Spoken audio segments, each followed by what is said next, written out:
انسان آج دنیا میں پریشان حال ہے کہ اس کا چہرہ چمکتا ہو، اس کا چہرہ دمکتا ہو، اس کے چہرے پہ سورج چاند ستاروں جیسی روشنی ہو۔ اور یہی حال انسان کا قیامت کے دن ہوگا۔ آپ نے سنا ہوگا کہ جب انسان کی اعمال کے باعث جب اس کا موت ہوتی ہے تو چہرہ کبھی کبھی سیاہ کسی کا پڑ جاتا ہے۔ دنیا میں کسی کا اعمال کے باعث چہرہ سیاہ ہو جاتا ہے اور اس سے پھٹکار برسنے لگتی ہے، یہ اعمال کے باعث۔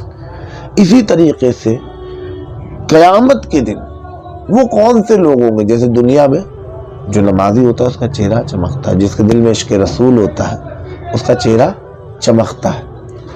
قیامت کے دن کون لوگ ہوں گے جن کے چہرے چمکتے نہیں ہوں گے؟ صرف چمکتے نہیں، سورج چاند ستاروں کے جیسے چمکتے ہوں گے۔ تو قیامت قائم ہوگی تو نمازیوں کو جنت کی طرف جانے کا حکم ہوگا۔ پہلا گروہ جب جنت میں داخل ہوگا تو ان کے چہرے آفتاب کی طرح روشن ہوں گے، سورج کی طرح۔ فرشتے ان سے پوچھیں گے تم کون ہو؟ وہ کہیں گے ہم ہمیشہ نماز پڑھا کرتے تھے۔ فرشتے پوچھیں گے تمہاری نمازوں کا کیا حال تھا؟ وہ کہیں گے جب ہمیں اذان کی آواز سنائی دیتی اس وقت ہم مسجد میں پہلے سے ہی موجود ہوتے تھے۔ سبحان اللہ، یعنی اذان ہو رہی ہے، وہ گروہ ہے جن کے چہرے سورج کی طرح، یعنی انہیں نماز کی اتنی فکر ہوگی کہ اذان کے پہلے ہی وہ اللہ کے گھر میں حاضر ہو جاتے ہوں گے۔ آج حال مسلمہ یہ ہے، آج حال امت یہ ہے کہ اذان ہو رہی ہے، ہم چوراہوں پہ، پان کی دکانوں پہ، چائے کے ہوٹلوں پہ بیٹھے ہوئے ہیں، ہم سے مطلب نہیں ہے۔ اذان ہو گئی، آنکھوں کے سامنے نمازی مسجد میں چلے گئے، مسجد بغل میں ہے، مسجد کے بغل والی پان کی دکان، چائے کے ہوٹل اور چوراہے پہ سارے نمازی آنکھ کے سامنے سے گزر گئے، لیکن ایک بار دل میں یہ نہیں ہوا کہ میں بھی فری کھڑا ہوں، چل کے نماز پڑھوں۔ نمازی لوٹ آئے، زندگی کے 20 سال پوری زندگی گزر گئی یہی دیکھتے ہوئے، لیکن دل میں کبھی احساس پیدا نہیں۔ تو کن کے چہرے قیامت کے دن سورج کی طرح چمک رہے ہوں گے، آفتاب کی طرح؟ وہ لوگ، ان سے پوچھا جائے گا کہ تمہاری نمازوں کا کیا حال تھا، تو وہ کیا کہیں گے؟ ہم اذان سے پہلے مسجد میں موجود ہوا کرتے تھے۔ پھر دوسرا گروہ داخل ہوگا جنت میں، جن کے چہرے 14ویں رات کی چاند کی طرح چمک رہے ہوں گے۔ کیسے ان کے چہرے ہوں گے؟ جیسے 14ویں کی رات کا چاند چمک دمک والا ہوتا ہے، ایسے ان کے چہرے چمک رہے ہوں گے۔ تو ان سے کہا جائے گا کہ ان سے پوچھا جائے گا تو وہ کہیں گے ہم نماز پڑھنے والے تھے۔ پھر پوچھا جائے گا تمہاری نمازوں کا کیا حال تھا؟ وہ کہیں گے ہم اذان سے پہلے ہی وضو کر لیتے تھے۔ سبحان اللہ، تو وہ کہیں گے کہ ہم اذان سے پہلے ہی وضو کر لیتے تھے، اور جب اذان سنتے تھے تو فوراً مسجد میں حاضر ہو جاتے تھے۔ یہ کیا کرتے تھے؟ یہ دوسرے نمبر جو اول درجے پہ ہے، وہ کیا کرتے تھے؟ بھائی دیکھو، آج ہم لوگ وضو کیسے کرتے ہیں؟ آج ہمارے وضو کا طریقہ یہ ہے کہ ہم پہلے مسجد جاتے ہیں پھر وضو کرتے ہیں۔ پہلے کا زمانہ یہ تھا، نبی پاک صلی اللہ علیہ وسلم کی سنت بھی یہی ہے اور صحابہ کی سنت یہی ہے کہ وہ گھر سے وضو کر کے مسجد جایا کرتے تھے۔ جب کوئی انسان گھر سے وضو کر کے مسجد کے لیے جاتا ہے تو ہر قدم پہ 10 نیکیاں پاتا ہے۔ تو جو سب سے پہلے جنت میں داخل ہوں گے وہ گھر سے وضو کر کے اذان ہونے سے پہلے مسجد میں ہوتے تھے۔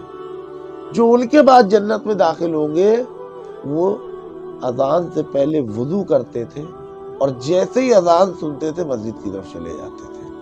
اب جو تیسرا گروہ داخل ہوگا جن کے چہرے ستاروں کی طرح چمک رہے ہوں۔ بھائی دیکھو، سب سے زیادہ روشنی کس میں ہوتی ہے؟ سورج میں۔ اس سے کم روشنی چاند میں، اس سے کم روشنی ستارے میں۔ تو پہلا گروہ سورج کی طرح چمک رہا ہے، دوسرا گروہ چاند کی طرح چمک رہا ہے، اور تیسرا گروہ ستاروں کی طرح چمک رہا ہے۔ کس وجہ سے؟ وہ پہلا گروہ جو ہے وہ اذان سے پہلے وضو بھی کر لیتا تھا، مسجد بھی پہنچ جاتا تھا۔ دوسرا گروہ جس کے چاند کی طرح، 14ویں رات کی چاند کی طرح جن کے چہرے چمک رہے ہوں گے، وہ وضو کر لیتے تھے کہ نماز کا وقت ہونے والا، وضو کر کے ہم تیار ہیں، بس جیسے ہی اذان ہوگی ہم مسجد چلے جائیں گے۔ تیسرا گروہ داخل ہوگا جن کے چہرے ستاروں کی طرح دمکتے ہوں گے، ان سے پوچھا جائے گا تو وہ کہیں گے ہم نماز پڑھا کرتے تھے۔ پھر پوچھا جائے گا تمہاری نمازوں کا کیا حال تھا؟ وہ کہیں گے ہم اذان سننے کے بعد نماز کے لیے وضو کر لیتے تھے، یعنی کہ وہ تیسرا گروہ ہوگا، اذان شروع ہوئی، اب وہ وضو کر رہے ہیں، اب وہ مسجد میں آ رہے ہیں۔ تو یہاں پر بات یہ آ رہی کہ اس کے دل میں نماز کی کتنی محبت تھی، یہاں فکر کی بات ہے۔ وہاں انہوں نے اذان سنی، جو ستاروں کی طرح چمک رہے ہوں گے، انہوں نے سنی، تب وہ نماز کے لیے تیار ہوئے۔ دوسرے کیا تو انہیں فکر تھی کہ نماز کا وقت ہو رہا ہے، میں وضو پہلے سے وضو کر لوں اور جیسے ہی اذان ہوگی مسجد چلا پہنچ جاؤں۔ اور اول درجہ کون تھا؟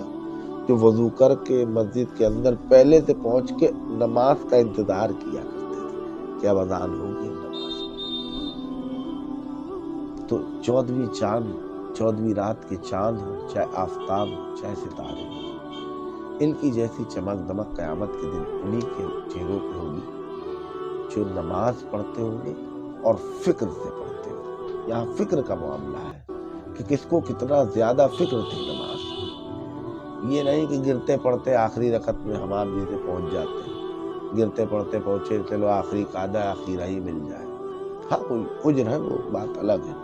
صرف قائلی اور دوست یاروں کے بیچ میں بیٹھے تھے اور پھر اس کے بعد بات کرتے کرتے اتنا دیر ہو گئی کہ دھیان ہی نہیں رہا، تو یہ آپ دنیا میں مشغول تھے، دنیا میں اتنا مشغول تھے آپ کہ آپ کو فکر ہی نہیں تھی اپنی نماز کی اور اذان کی۔ تو اللہ تعالیٰ ہم لوگوں کو بھی 14ویں رات کے چاند کی طرح یا آفتاب کی طرح یا ستاروں کی طرح قیامت کے دن چمکنے کی توفیق عطا فرمائے۔